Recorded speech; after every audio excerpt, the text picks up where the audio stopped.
En 1981, 5 ans avant sa mort le 14 janvier 1986, Daniel Balavoine rencontre Corinne, son grand amour et mère de ses enfants. Mais qui est cette femme qui a changé sa vie?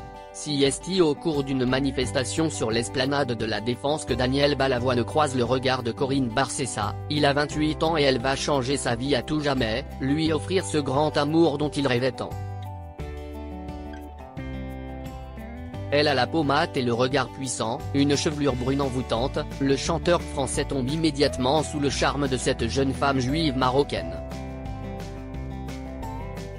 À cette époque, le jeune homme batifole, il est connu pour être un homme à femme qui enchaîne les conquêtes. Il n'est pas heureux, il confie alors, j'installe les gens, je les fais rêver, je leur dis des choses sincères et je me laisse piéger par les usures et les habitudes. Et je ne veux plus que ça arrive. Parce que c'est une injustice profonde.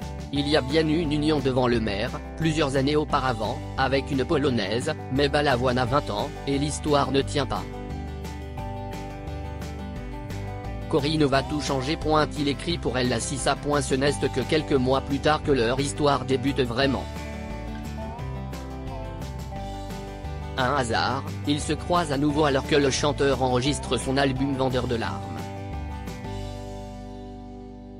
Elle travaille dans la musique. Ni une, ni deux, Daniel lui déclare sa flamme. Ils tombent tous deux très amoureux, deviennent inséparables et s'extraient de la vie médiatique parisienne pour vivre leur idylle à l'abri des regards. En 1984 leur union se concrétise par l'arrivée d'un bébé, un petit garçon que le couple prénomme Jérémy, qui naît le 15 juillet à Genève. Ce n'est pourtant pas de ce rêve de paternité devenu réalité que découle sa célèbre chanson, Mon fils, ma bataille, déjà écrite et parue en 1980. Mais pour cette femme, il aime tant, il écrira l'année suivante en 1985 la Sissa, sans doute son titre le plus connu. Cela veut dire chérie, en arabe, elle retrace leur rencontre. Cette période de sa vie est identifiée comme l'une des plus créatrices de sa carrière. Tragique accident d'hélicoptère. Mais le conte de fées ne dure pas. Daniel Balavoine meurt soudainement dans un accident tragique d'hélicoptère alors qu'il rend visite à une étape du Paris-Dakar. L'homme de 33 ans a déjà couru le rallye à 2 reprises, mais cette fois-ci, il y est pour une association humanitaire. Il va superviser l'installation de pompes à eau au Mali.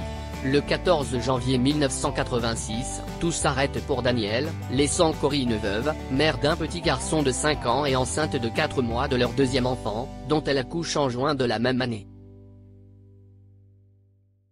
Une petite fille, prénommée Johanna. Corinne est si anéantie par l'annonce brutale de la mort de son compagnon qu'elle ne parvient pas à assister aux funérailles le 20 janvier 1986. La suite continue de la mettre à l'épreuve. À la naissance de sa fille, elle doit se battre pour que l'enfant puisse porter le nom de son père. Elle obtient gain de cause après une bataille éprouvante. À propos de cet événement, Johanna explique que, par chance, son père avait mentionné la seconde grossesse de sa bien-aimée à quelques reprises à la presse avant son décès. Corinne élève leurs 2 enfants comme prévu avec Daniel, loin des médias et du showbiz. De manière générale, sa vie reste empreinte de discrétion, elle ne se confie pas sur son histoire avec le père de ses enfants. Elle reprend les activités humanitaires de l'interprète de Vivre ou Survivre et devient finalement l'attachée de presse de France Gall, grande amie du couple. Dans les années 2000, elle refait sa vie avec le réalisateur et producteur de télévision Serge Calfon. En 2014, elle co-signe un livre avec Sandrine Dominguez à propos de la maternité, 3 petits tours et puis les enfants s'en vont. Le syndrome du nid vide, aux éditions J.C. Lattès.